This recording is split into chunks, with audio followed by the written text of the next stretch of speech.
بزارة في الاهلي، اوعى تستبعد ان بزارة ممكن تشوفه في النادي الاهلي. اوعى اوعى خيالك يقول لك ممكن اللاعب ده عمره ما يروح النادي الاهلي. لا، ممكن اصلا اللي بيحصل دلوقتي كل دي لعبه من النادي الاهلي اصلا. الاهلي قاعد يلعب في دماغ اللاعب. امشي، ما تجيش التدريبات، اوعى تيجي، اضغط عليهم عشان نبيعه باي مبلغ، وفي الاخر يجي للنادي الاهلي.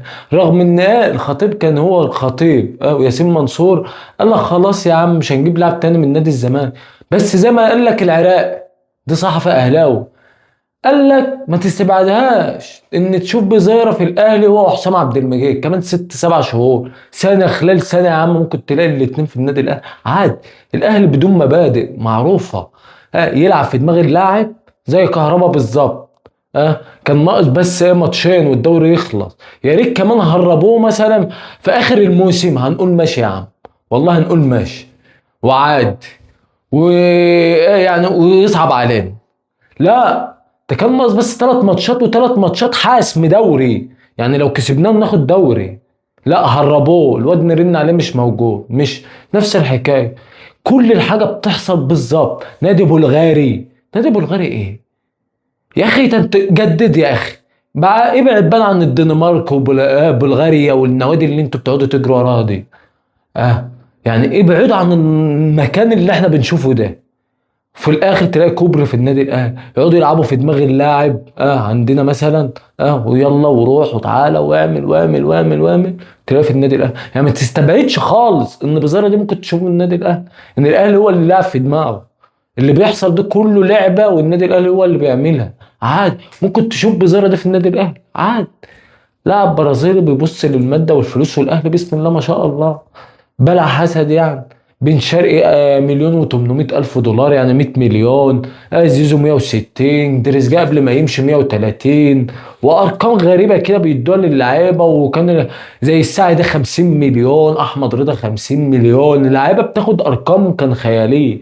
وجيت وقفت على اكرم توفيق والتاني رامي ربيعه، مشوا بيتحاولوا يرجعوهم تاني.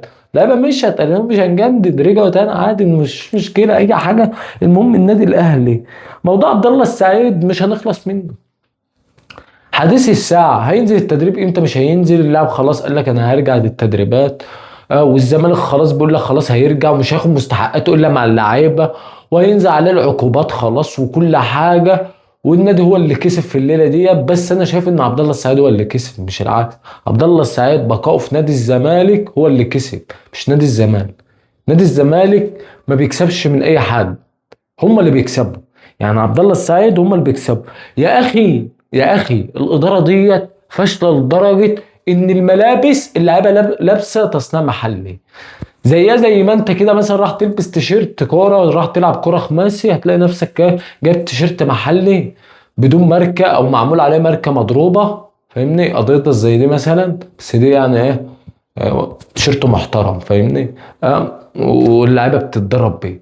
يا اخي شكرا للعيبه اللي هي مستحمله، اقسم بالله اللي بيحصل في نادي الزمالك، اقسم بالله مستحملين الضغط. لعيبه نادي الزمالك مستحمله اللي محدش يستحمله. يعني يعني اللعيبه في معسكر التدريب لابسه تيشيرت جايبينه من تحت السلم. ايوه ربنا. وفي الاخر فسخوا تعاقدهم مع الشركه، وفي الاخر احنا اللي هندفع لها فلوس، شركة الملابس. كمية مشاكل في نادي الزمالك انت مش متخيل. حتى الجفالي يا اخي، انت قررت انه هيرجع وهيكون صفقة مهمة في نادي الزمالك الموسم الجاي، وان كان لازم يخش المعسكر عشان مين بقى؟ معتمد جمال يقيمه. لغاية دلوقتي لا، مش عارفين نجيبه من تون. يعني احنا بقالنا شهرين بنعمل ايه؟ انا مش عارف. اقسم بالله حصل كاس عالم 40 يوم وقبلها كان اسبوعين، وخلصنا كاس العالم بقالنا شهر.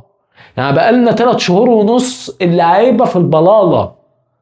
مش عارفين تخلصوا موضوع الجفال، وان انت تخلص ورقه ان اللاعب يكون جاهز مع بدايه الموسم والمعسكر التدريبي يجي يتدرب مع اللعيبه، نقدر نقيمه نشوف هنستفاد منه ازاي. وبالذات ان بزارة اداك فيها ومش عارف ترجعه. اهو لاعب كما هيلعب مكان بزارة.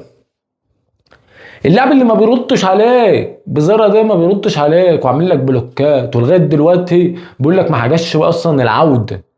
الجفالي ده هو اللي كان هيكون مكانه، فكان لازم يخش فترة الأداء. لاعب يلعب ماتشين البلاستيك وأورنج ونشوفه في ماتش مودرن، عشان ماتش الاتحاد لغاية دلوقتي أنت مش عارف تجيبه أصلا، مش عارف تعمل صفقة يا أخي. يا أخي ده أنت بص، أقسم بالله فشل إداري ملابس تلاقي، في السفر تلاقي، في فترة إعداد تلاقي، إن هم يسيطروا على اللعيبة تلاقي، كل حاجة فشل إداري فظيع في نادي الزمالك. يعني أنت متخيل مش عارفين نجيبه؟ لا موضوع كمان شركة الكورة كانوا عاملين اجتماع لسه معاه بسبب شركة الكورة ده، بيقول لك إن الإدارة بتأكد إنه هيعملوا شركة كورة، هم شايفين دي السبيل الوحيد إن الزمالك يجيب فلوس أصلا. وموضوع بقى إن اللي هو قاعد يستغرب إن هم خلاص مش هيعملوا شركة كورة، الكلام ده مش حقيقي. شركة الكورة هي الحاجة الوحيدة اللي هتطلع الزمالك من الأزمات المالية. نادي الزمالك بيمشي اللعيبة مش عشان اقسم بالله فنيا والكلام اللي هم بيطلعوه ده، لا لا لا لا. الزمالك بيمشي اللعيبة بسبب ان مفيش فلوس في نادي الزمالك، عاوزين يقللوا المستحقات شوية. مفيش فلوس، عارفين يعني ايه مفيش فلوس؟ الزمالك داخل على مرحلة تتعب الأعصاب يا أخي، يا أخي تتعب الأعصاب، اقسم بالله تتعب الأعصاب.